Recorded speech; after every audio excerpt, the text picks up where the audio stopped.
피할 수 없으면 즐겨라, 이런 말 들어본 적 있으시죠? 피할 수 없으면 즐겨라. 누가 한 말인지 혹시 아십니까? 의사가 한 말이에요, 여러분. 의사. 네, 미국의 심장 전문의인 그 로버트 엘리엇이라는 분이 자신의 책에서 이 얘기를 했대요. 피할 수 없으면 즐겨라, 이런 말을 했는데요. 이분이 심장 질환 환자들과 많이 이렇게 만나면서 이들이 왜 이 심장 질환이 생겼을까를 보니까 이들이 피하고 싶은 그런 일을 자꾸 마주대하면서 스트레스를 받아가지고 이 심장 질환이 생겨난다는 거를 이분이 이제 깨달았던 거죠.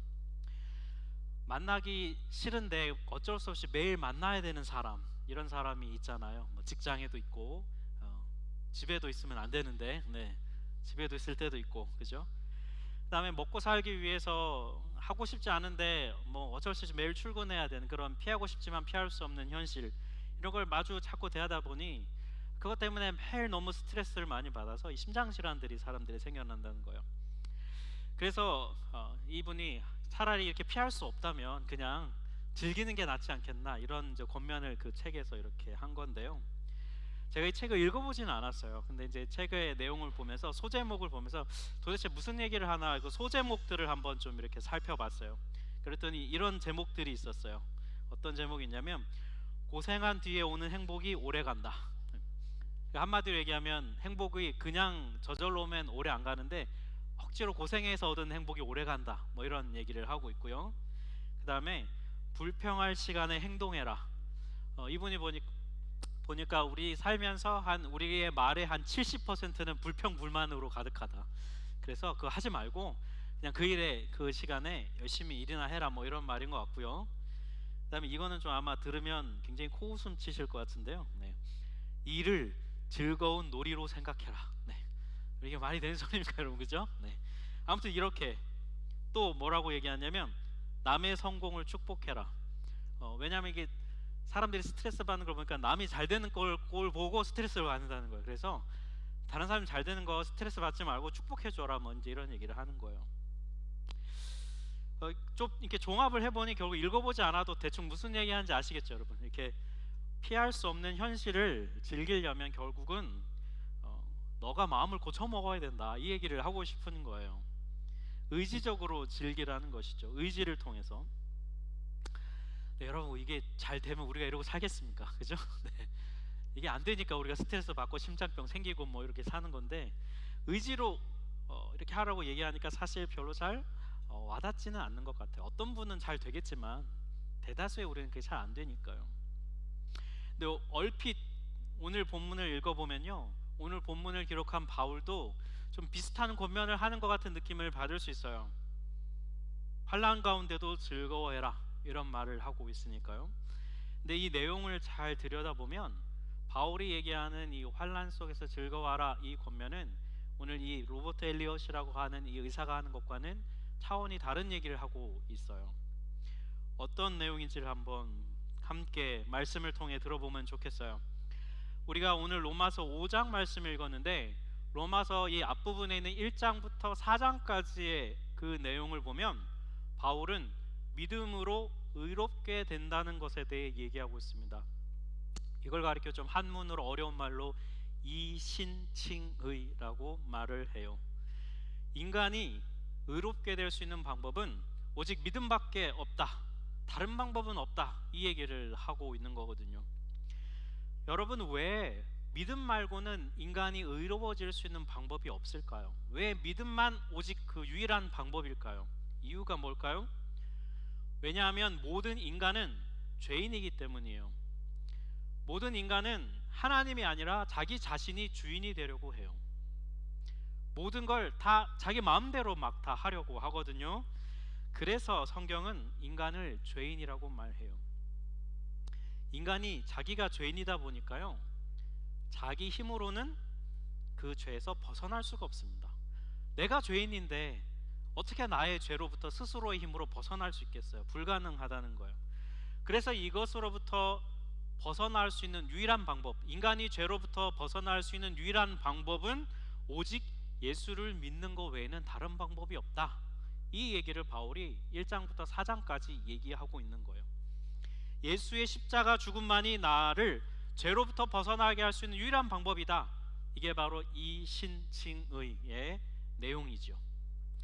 1장부터 4장까지 이 얘기를 쭉 하고 나서 오늘 우리가 읽은 이 5장, 이어지는 5장에서 바울은 무슨 얘기를 하냐면 이 이신칭의를 믿으면 그러면 우리에게 무슨 유익이 있는가, 우리에게 어떤 좋은 점이 있는가, 이 얘기를 이제 5장부터 얘기를 해주고 있어요.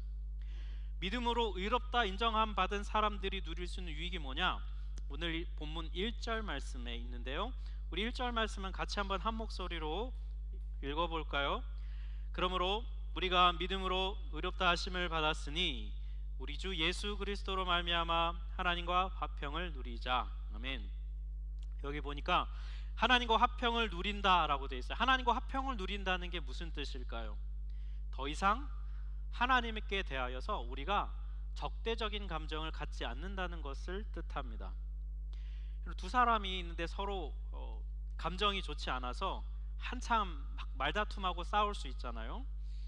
그렇게 막 싸우고 나서 관계가 안 좋다가 어떤 계기로 인해서 서로의 잘못을 진심으로 인정하고 정말 진심으로 사과하고 그리고 진심으로 용서를 구해서 화해하게 되고 나면, 그러면 여러분 어떻게 됩니까? 여러분 한번 그런 경험 있으면 떠올려 보세요. 서로 갈등이 있어 싸웠는데 진심으로 서로 화해하고 용서를 구하고 나면 그러면 그 다음에 어떻게 될까요? 상대방을 서로 조금 더 깊이 이해하게 돼요. 아, 너가 그래서 이렇게 하는 거구나. 여러분, 사람이 한번 잘못했다고 용서를 구해도 그거 또 하잖아요, 그죠? 네, 쉽게 잘 안 변하거든요. 그런데 우리가 그런 상대방을 진심으로 용서하고 진심으로 용납을 하면 상대방이 또 그런 걸 하더라도 이전만큼 더 마음이 상하거나 화가 나지는 않아요. 너그럽게 이해하고 받아들여주고자 하는 마음이 우리 안에 생겨납니다. 그 문제로 더 이상 싸우지 않게 돼요. 이게 뭐냐면 바로 오늘 1절 말씀에서 얘기하는 하나님과 화평한 관계입니다. 하나님과 이 화평한 관계, 누구와 진심으로 용서하고 용납이 되어서 서로 안에 화해한 관계로 들어가면요, 우리의 마음이 어떤 마음이 드냐면 평온한 마음이 들고 행복한 마음이 들어요. 왜냐하면 서로가 서로를 받아들여 주기 때문에. 근데 이 일이 하나님과 우리 사이에 일어났다는 거예요. 그런데 중요한 건 뭐냐면 하나님과 이 화평한 관계를 우리가 잘 계속 유지해가면 좋은데 우리가 그걸 잘 유지하지 못한다는 것입니다. 어떤 때는 하나님의 사랑이 막 너무 감사해서 하나님께 모든 걸 다 드릴 것 같지만 어떤 때는 또 하나님께 좀 원망도 생기고 불평도 생기고 그냥 하나님이 좀 잠시 나 좀 내버려뒀으면 좋겠고 그런 마음 들어서요, 하나님과 관계가 안 좋아질 때가 있어요. 분명히 우리가 믿음으로 의롭다함을 받았으면 하나님과 화평 관계를 잘 누려야 되는데 정작 그러지 못할 때가 있어요.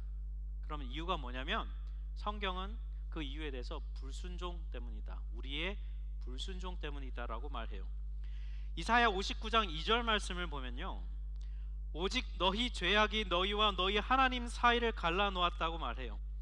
즉 하나님과 우리 사이의 관계가 깨어지거나 갈등이 생기고 문제가 생기는 이유는 오직 우리의 불순종 때문이라는 것입니다. 하나님 뜻대로 하려고 하지 않는 우리의 고집 때문이라는 거예요. 여러분, 머리로는 뭐가 옳은지 뻔히 알면서 그대로 하지 않는 것, 그 우리의 악함 때문이에요. 그래서 여러분이 결국 이 죄성을 핵심 한마디로 표현하면 내 맘대로예요. 내 맘대로. 내 인생 내가 내 맘대로 하겠다는데 하나님 좀 그만 좀 간섭하세요, 이런 마음 들 때가 있잖아요. 내 인생에 대한 나의 주권을 주장하는 것, 이게 바로 하나님과 우리 사이의 관계가 끊어지는 문제의 핵심이에요. 근데 우리가 이렇게 내 인생에 대해서 막 주도권을 주장하잖아요. 그러면 여러분, 하나님이 어떻게 하실까요? 어이 그래, 내 새끼 이제 다 컸다, 뭔지 너도 성인이니 네가 알아서 잘 살아라, 이러실 것 같지만 여러분 그렇지 않습니다. 하나님도요, 당신의 주권을 주장하세요. 우리가 우리 인생을 두고 주도권을 주장하면 하나님도 포기하지 않고 당신의 주권을 주장하십니다. 그러니 여러분, 똑같은 것을 두고 내가 주인이야, 아니야 내가 주인이야 라고 주장하면 어떻게 됩니까? 서로 관계 가운데 갈등이 생기고 문제가 생겨날 수밖에 없잖아요. 우리는 하나님께 대해서 간섭하지 말라고 적대감을 막 가져요. 이런 상태가 되면 하나님의 반응이 무엇일까? 로마서 1장 18절에서 바울이 이렇게 얘기합니다. 하나님의 진노가 불의한 행동으로 진리를 가로막는 사람의 온갖 불경건함과 불의함을 겨냥하여 하늘로부터 나타난다. 여러분, 여기서 불경건함이라고 하는 이 단어는 쉽게 풀어서 설명하면 우리가 하나님을 무시하는 걸 말해요. 하나님 당신은 왜 주인이에요? 라고 하나님의 주권을 무시하는 걸 말합니다. 여기에 대한 하나님의 반응이 진노라고 나와 있는데요. 여러분, 진노하면 우리가 보통 생각하기에 굉장히 막 표정부터 막 분위기가 완전히 막 엄청 화가 나 있는 상태를 생각할 수 있어요. 하지만 여기서 진노는요, 우리가 흔히 생각하는 그런 감정적인 폭발을 의미하지 않아요. 사람끼리는 여러분 이런 진노하면 이런 마음 들지만 하나님의 진노는요, 감정적인 용어가 아니라 법적인 용어예요. 무슨 뜻이냐면 법정에서 판사가 피고를 향해서 당신은 유죄입니다 라고 판결할 때에 판결하는 그 정죄, 이게 바로 하나님의 진노를 뜻하는 거예요. 하나님은요, 죄를 심판하십니다. 하나님은 죄를 결코 그냥 넘어가시는 분이 아니세요. 그럼 여러분, 우리를 향해 하나님이 진노하고 계신다면요, 우리가 하나님 한 번만 봐주세요, 하나님 좀 하나님 막 이렇게 우리가 하나님께 막 애교 부리고 막 하나님께 이렇게 막 얘기한다고 해서 하나님이 용서해 주시고 여러분 그런 종류의 진노가 아니라는 거예요. 죄가 해결되어야만 진노가 거두어지는 것입니다. 그래서 여러분, 우리가 하나님의 주권을 무시하잖아요. 그러면 그때 하나님의 진노가 해결될 수 있는 유일한 방법은 하나님이 이 진노를 거두셔야 하는데 이건 우리가 할 수 없는 것입니다. 왜요? 우리의 마음에는 늘 하나님의 주권을 무시하려는 마음이 우리 안에 있기 때문이에요. 이 죄성이 우리 안에 있기 때문입니다. 그래서 우리는 하나님의 진노를 거둘 수 없는데 이 진노를 거둘 수 있도록 도와주신 분, 이 일을 하신 분이 누구냐면 바로 예수 그리스도시라는 거예요. 이 얘기가 바로 오늘 본문 5장 2절에 나와요. 5장 2절 말씀 우리 같이 한번 한 목소리로 읽어보겠습니다.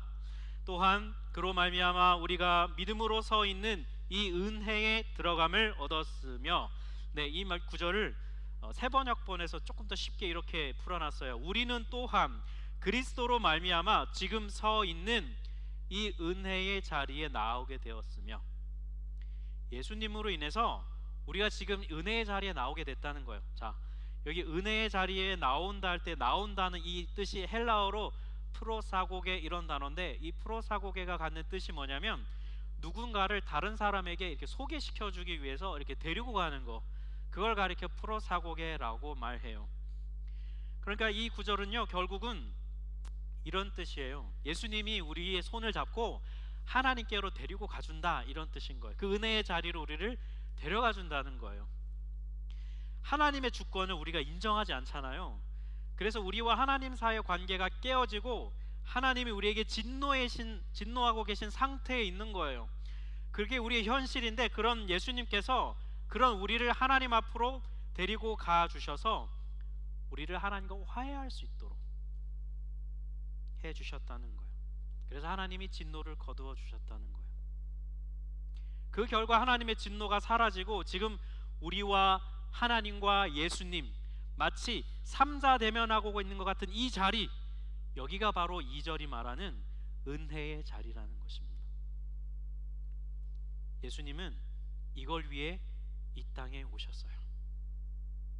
하나님과 우리를 화해시켜 주시기 위해서 화목제물로 이 땅에 오셨습니다. 그러니 여러분, 우리가 어찌 감사하지 않을 수 있겠습니까? 우리는 하나님과 화해할 수 없는데 하나님과 화해할 수 있는 길을 열어주셨으니 여러분, 우리가 어찌 예수님께 감사하지 않을 수 있겠어요? 이 화해자로서의 역할은요, 정말 중요한 거예요.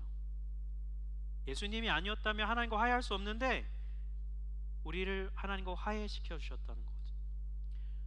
여러분, 서로 원수가 돼 있는 두 당사자를 화해시킨다는 거, 여러분 이거 정말 어려운 일이거든요.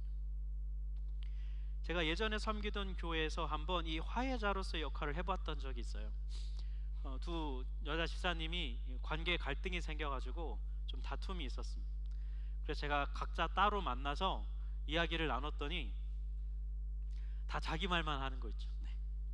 다 내가 상처받았고, 저 집사님이 잘못했고, 아무리 얘기해도 방법이 없는, 그래서 안 되겠다, 화해를 시켜야 되겠다. 그래가지고 3자 대면을 하려고 불렀어요. 불러가지고 서로 솔직한 마음을 좀 얘기하겠습니다. 왜 뭐가 문제인지 막 솔직하게 서로 나누고, 화해, 그렇게 솔직하게 얘기 나누면 화해할 수 있을 거라고 생각하고 이렇게 나눴어요. 그럼 결과가 어땠을까요? 관계가 파탄 났어요. 네. 서로 솔직한 얘기를 하게 했더니 네가 그랬어? 이러면서 더 몰랐던 사실을 알고 더 분노해가지고 완전 관계가 끝장나 버렸어요. 제가 왜 이걸 시도했었냐면요, 예전에 제가 청년 대학생 섬기던 시절에, 그때도 애들도 뭐 여러분 사람이 같이 다보다 보면 갈등과 다툼이 안 생길 수가 없잖아요. 그러니까 뭐 서로 리더들끼리 서로 싸우고 막 그런 물이 생겼어요. 그래서 이제 기다렸다 수련회 가가지고 좀 이렇게 은혜가 좀 있을 때 불러가지고 하면, 그 애들이 서로 정말 진심으로 용서를 서로 구하고 서로 화해하고 이런 해봤던 경험이 있거든요, 제가. 그래서 해봤었기 때문에 될 거라고 생각하고 했는데 관계가 파탄 났어요. 그래서 제가 생각을 해봤어요. 이게 그때는 됐는데 왜 안 될까? 걔들은 청년이고 이 집사님들은 안 되는 건가? 뭐 이런 생각들을 막 해보게 됐어요. 근데 곰곰이 생각해 보다 보니까 이유를 알겠더라고요. 청년 대학생 때는 수련 때 은혜가 넘치잖아요. 네. 은혜가 있으니까 용서가 되는 거예요.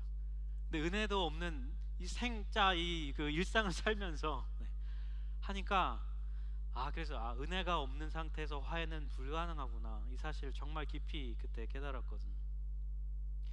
서로 마음이 상해있고 갈등이 있고 내가 피해자라고 생각하는 상황에서 은혜가 없으면 화해가 되어지지 않는 거죠. 화해라는 게 이게 여러분 사람의 힘으로 되어지는 일은 아니죠. 그런데 여러분, 이 어려운 일을 하신 분이 누구냐면 바로 우리 예수님이라는 거예요. 예수님은 원수되었던 하나님과 우리 사이를 화해하게 하신 분입니다. 그러면 각자 양쪽을 다 화해할 수 있는 길을 열어주셨다는 거잖아요. 예수님이 하나님에게 무슨 일을 하셨을까요? 하나님이 진노를 거둘 수 있도록 하셨어요. 하나님이 어떻게 진노를 거두셨습니까? 예수께서 십자가에 달려 죽으시기까지 순종하셨기 때문에 하나님은 그 진노를 거두어 드리신 것이죠.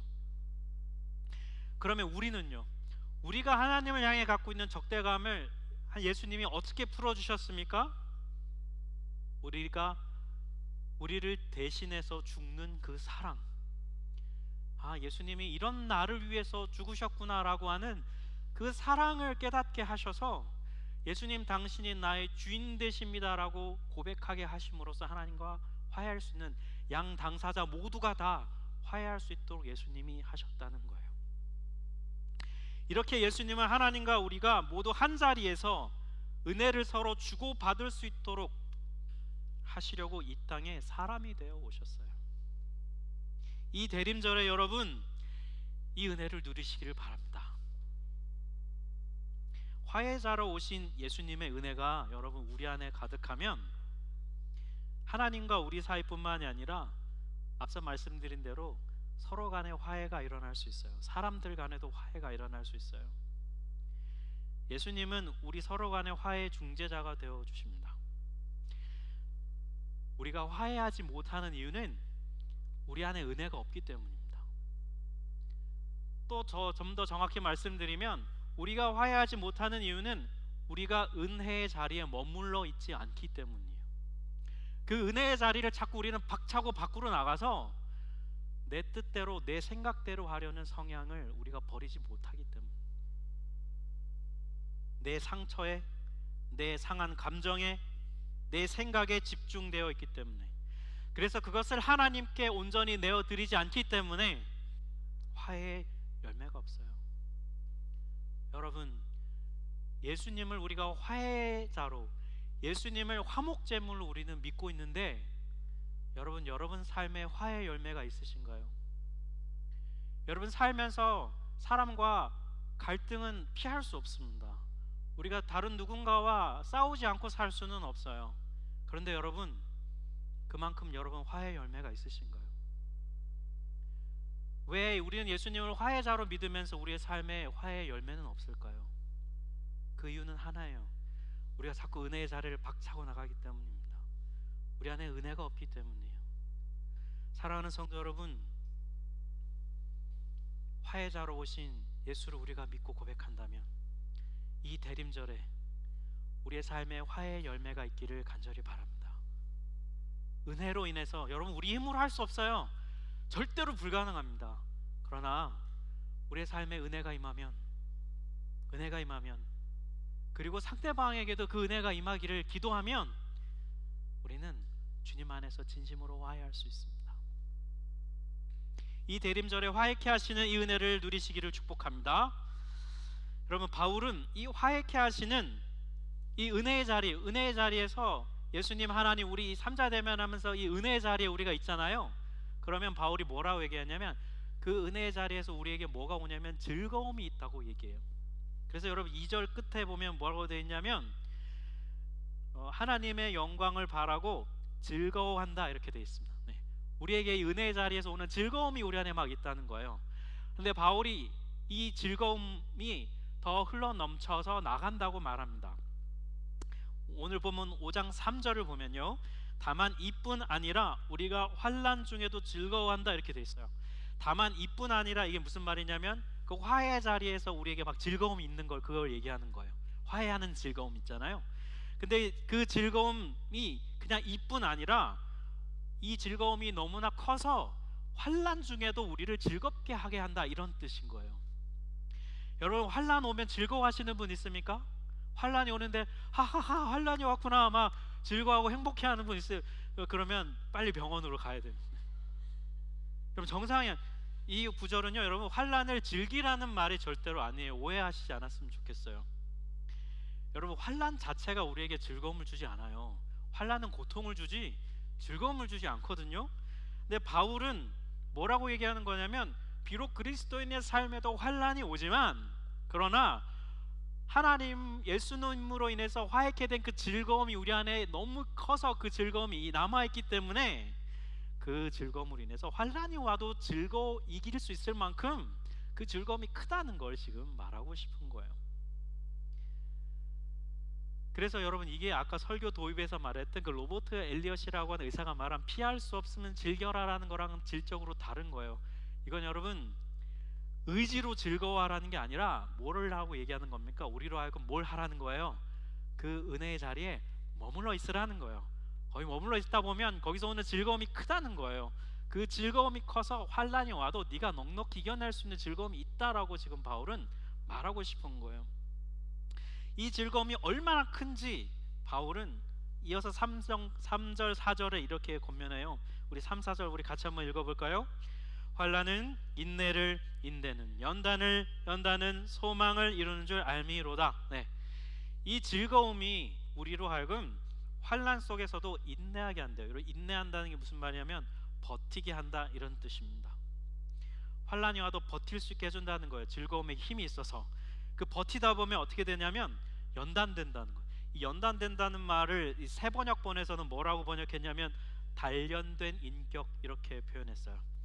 즉 우리의 인격과 우리의 성품이 환난 속에서 버티면서 강건해진다는 뜻입니다. 그러면 우리에게 어떤 결과가 있냐면은 소망이라는 결과가 있다는 거예요. 사람이 어떤 어려움이 왔는데 버텨서 이겨내서 내 스스로가 느껴질 때가, 내가 이제 이런 정도의 어려움을 이겨낼 수 있구나 라는 걸 느끼게 되면 어떻게 될까요? 앞으로 좀 또 다른 어려움이 와도 그래, 이 정도는 이겨낼 수 있겠지라는 소망을 갖게 된다는 것이죠. 마음이 쉽게 무너지지 않는다는 거예요. 사랑하는 성도 여러분, 우리가 화해케 하시는 예수님으로 인해서 은혜의 자리에 머물러 있게 되면요, 이런 결과가 있다고 성경은 약속해주고 있습니다. 여러분, 이게 이러면 참 좋겠다가 아니라요, 약속이에요. 하나님, 예수님으로 인해서 이 화해의 결과를 통해 즐거움을 가진 사람은 이렇게 살 수 있다는 것입니다. 주님의 약속입니다. 예수 그리스도의 화해자 되심으로 인해 은혜의 자리에 있으면 그는 환난이 있어도 결국은 소망을 얻게 됩니다. 그러니 사랑하는 우리 하나교회 성도 여러분, 이 약속을 경험하시길 바랍니다. 이 약속을 여러분의 것으로 맛보시고 여러분의 것으로 누리시기를 바라요. 이걸 가능하게 하신 분은 바로 사람이 되오신 예수 그리스도에게서부터 온 것이에요. 이것이 얼마나 놀라운 축복인지, 그리고 하나님은, 성부 하나님은 예수님을 통해 이걸 우리에게 너무나 말해주고 싶으셔서 예수를 통해 당신의 사랑을 이렇게 보여주셨다고 이어지는 본문 뒤에 이어지는 5장 8절엔 이렇게 선포하고 있어요. 이 5장 8절 같이 한번 읽어보겠습니다. 우리가 아직 죄인 되었을 때에 그리스도께서 우리를 위하여 죽으심으로 하나님께서 우리에 대한 자기의 사랑을 확증하셨느니라. 우리가 아직 죄인 되었을 때, 우리가 하나님 싫어요, 하나님 내가 내 맘대로 살 거예요, 간섭하지 마세요 라고 할 그때에 그리스도께서 우리의 화해자가 되기 위해 사람이 되어 오셔서 죽으셔서 하나님이 뭘 보여주신 거냐면, 내가 너희를 정말 이렇게 사랑한다는 걸 확실히 보여주셨다는 거예요. 예수는 하나님께서 우리를 사랑하신다는 확실한 증거입니다. 우리는 지금 예수님의 이 오심을 기다리는 대림절을 보내고 있습니다. 여러분에게 이 기쁨이 있습니까? 예수님이 화해자 되심에 대한 감사와 기쁨이 여러분에게 있습니까? 이 대림절을 보내며 오늘 이 말씀을 기억하며 아멘으로 화답하며 이 말씀을 여러분의 것으로 받아 누리시고 취하시고 성취하시는 여러분 되시기를 주님의 이름으로 축복합니다. 같이